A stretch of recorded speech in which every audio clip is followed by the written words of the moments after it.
Hey there! Oh my god, it's good to see you again. I told you guys that I'll be back, and here I am. As always, my beautiful name is Diana. You can call me D. Welcome back to my channel, Understanding Us with D.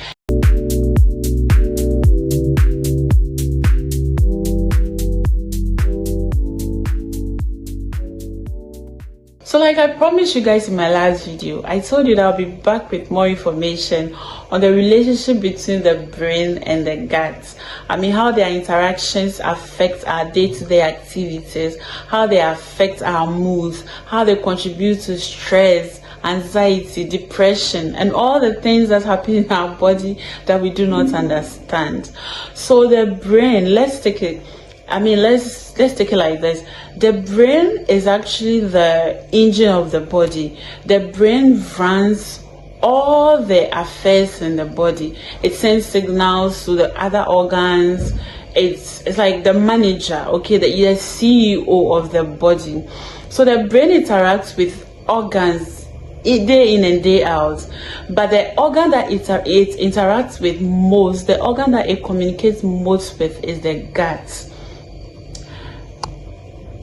I said the organ that the brain interacts with most, the organ that it communicates most, it's the gut. Now, we all experience this butterfly feeling in our stomach when we are feeling nervous, mostly when things don't seem okay or right. Sometimes when we are sensing some sort of danger, or sometimes when we are about to do something we don't have much experience. Other times when we meet someone cool that we like and things are connecting, we have this stomach butterfly feeling. Some will refer to it as a sizzling kind of feeling that we experience. Now, some people like to call this feeling gut feeling. Others would want to refer to it as intuition. Whichever name you give it, it is fine. But this feeling that we all experience is actually a communication between your brain and your gut. Why? Because the gut is the organ that the brain communicates most in the body. The brain communicates with every other organ, like I mentioned earlier, but it communicates more with the gut. Now see, butterfly feelings are not the only communication that the brain has with the gut. The brain has a lot more communication with the gut.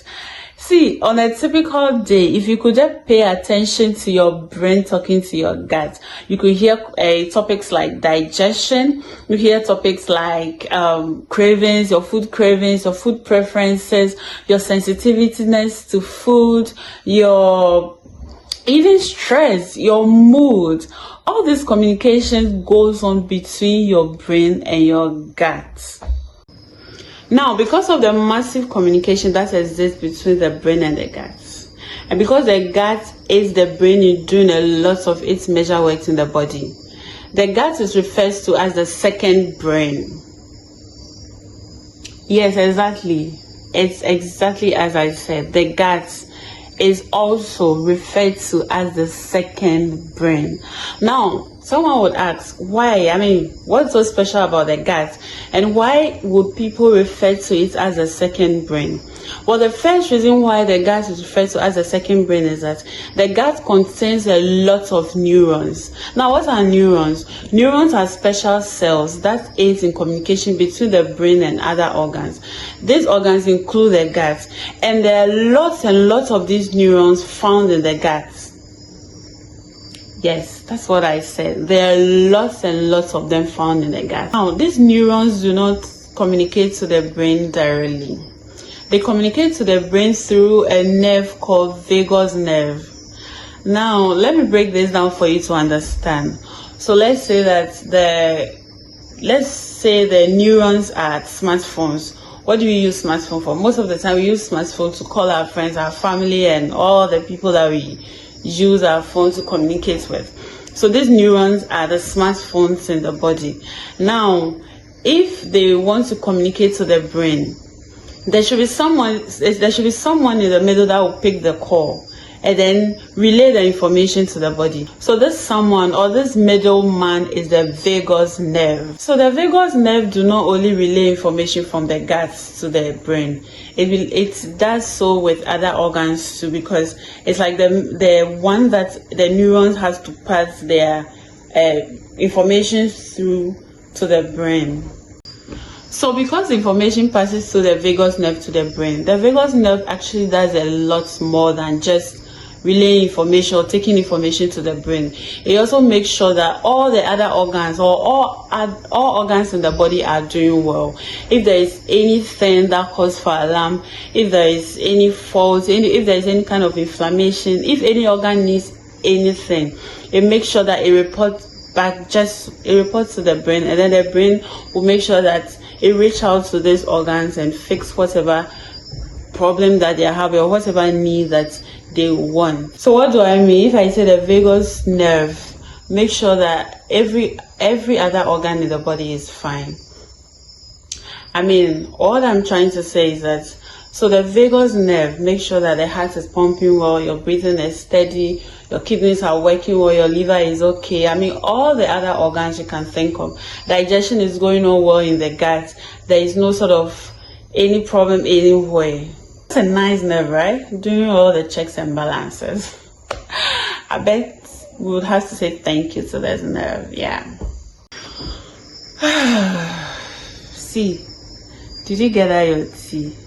I beg, sip somewhere, relax. More info is coming. Relax, relax, relax, relax. Breathe in and out. Remember, this is a mental health page.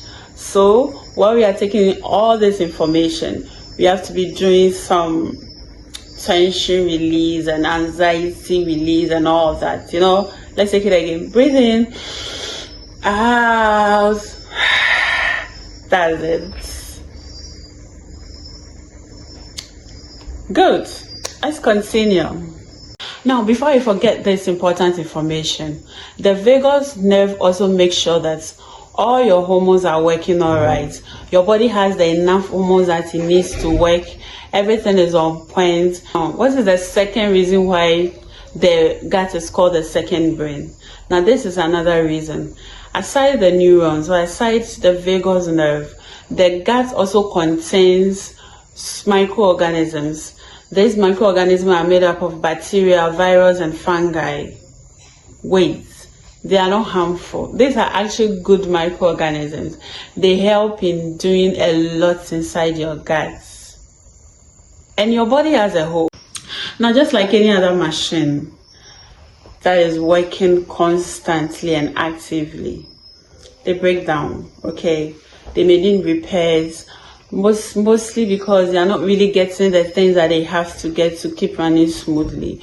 Or sometimes they just break down. You don't know what, you are giving it everything that you have to give, but they break down anyways.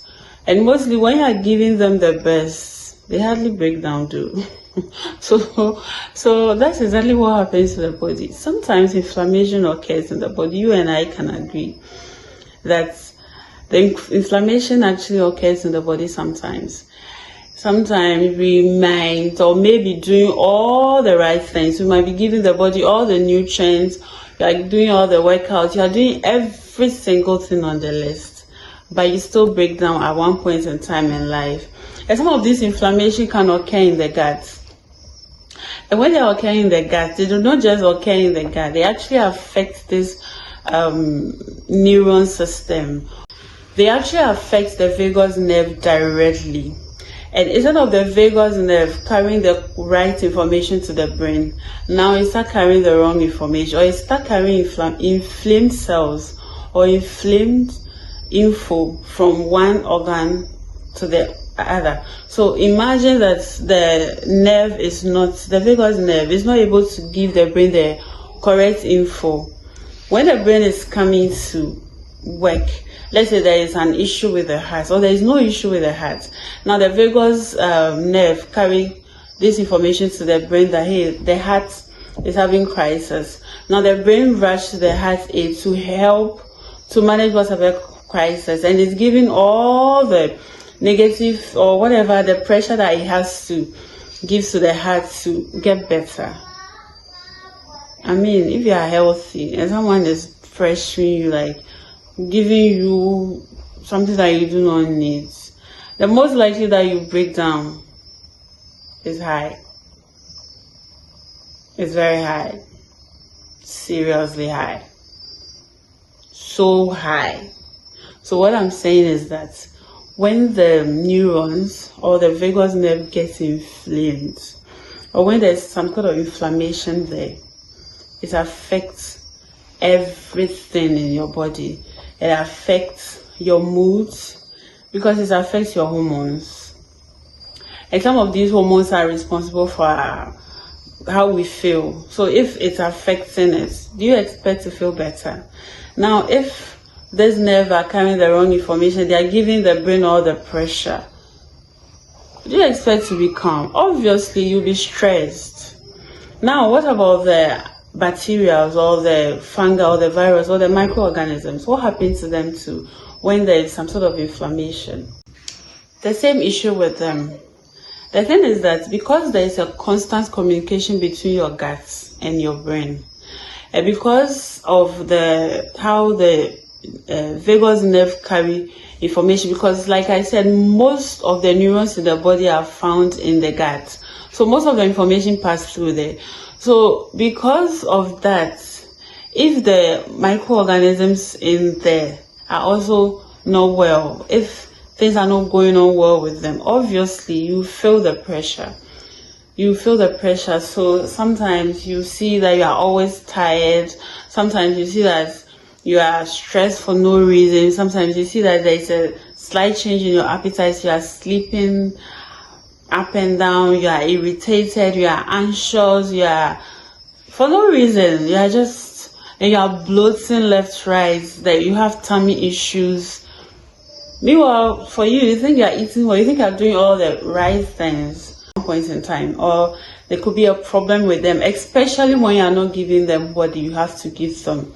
So when they are healthy, your brain is also healthy because they give the brain less pressure. They carry the correct information to the brain.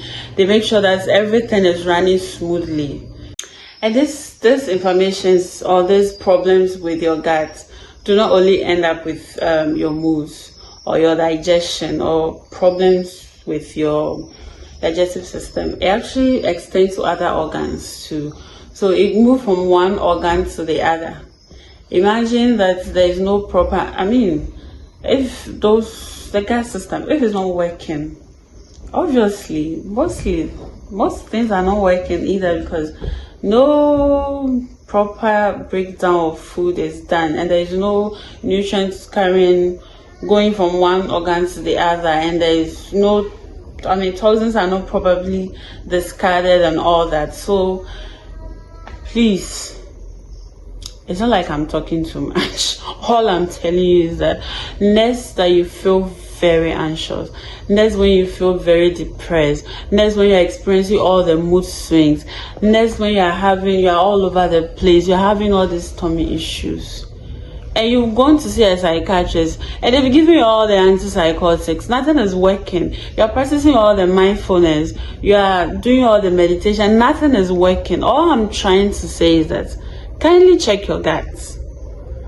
Go get a gut checked, because the problem may 90% be coming from there, or 99.9% may be coming from there. So it is what it is. You're doing all that it needs to be done. Nothing is working out. You are eating well. That's what you think. You think you're eating well. You think you're taking care of your health. You think you're taking care of your mental health. You're always anxious. You're always depressed. You are tired. You don't know what to do. It's like your moods are just raising up and down. There are mood swings here and there. You are bleeding on the wrong people. You are all over the place. So, see, next time you feel like that, pay attention to your gut. Pay attention. When some of these things, The good thing is that they come with tummy issues. Most of our anxieties come with tummy issues. Most of the depressive moments we have, they come with tummy issues. Our mood swings, the stress that we experience, they come with tummy issues. It's either you are bloating, a lot, or is either you are constipating. I mean, all these things are signs to tell you that the anxiety you are feeling, the depression or whatever thing that you think you are going through, it has nothing to do with your brain. It's all in your gut. Your gut is not healthy. Your gut is inflamed, so it needs your attention. It's like a baby is bleeding. It's telling you, please help me. I need you to help me right now. Come to my aid. Yeah, exactly. So you've got to go to its aids so that when it's feeling better, you are better. When these microorganisms are happy, you are also happy. Okay. I actually love having discussions like that with you. I love spending time with you, and I wish I could extend this video and make it longer, but I actually do not want to make this video too long for you. Okay, so next I would like to do the part 2 of this video. So let's say this is part 1. I'll bring the part 2 of this video, and this part 2 I'll be talking about things that we do that do not promote good gut health. All the things that we are doing, I mean the habits, the foods that we are taking and all that. And then I'll also continue to give more signs of poor gut health, how you know the things that when it starts happening, it will prompt you that my gut is unhealthy, or there's a problem, or there's something going on with my gut. And also foods that when you eat it's going to promote good gut health. Not only good gut health, it's going to promote good brain health. I mean, anything that is good for the brain is good for the gut, because remember, the brain is president's brain. Now the gut is the vice president's brain. Like, yeah, brain is the first, the brain doctor. The gut is the second brain. So anything good for the brain is good for the gut, and anything good for the gut is good for the brain. So in part B of this video, I'm going to bring all the foods that when you eat is going to promote not only your gut health but your brain health as well, and your overall well-being, because when these two organs are happy, you are also happy. Yeah, so I guess I'll see you in my next video.